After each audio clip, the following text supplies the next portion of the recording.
you're announcing this major new deal with Sanofi. Walk me through it.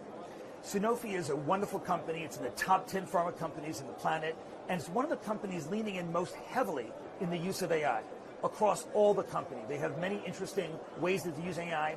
In our case, we're working with Sanofi in terms of new biomarkers.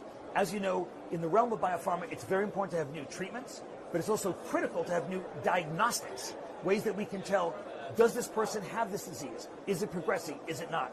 And our work with Sanofi is centered around this. How do we accelerate the work towards valid biomarkers that we can do with a simple blood test in order to understand what the status of the health of that person is?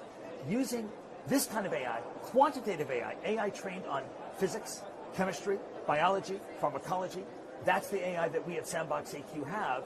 This AI can now help Sanofi get to this goal faster, less expensively, but most importantly, with more impact for the patient. Okay, so what's the end goal of this new partnership with Sanofi? And I guess critically here, because you are dealing with health markers, you're dealing with the health industry, how do you ensure the accuracy of your AI models? It's a great question. What we see is an iterative loop. We develop it inside the AI, of course, but always, in every single case, we then validate it in the actual experimental lab.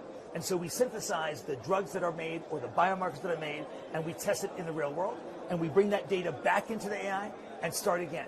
This iterative loop, which actually is very, very fast, it just takes months, not years, really allows us to get these drugs and therapies and diagnostics out very, very quickly.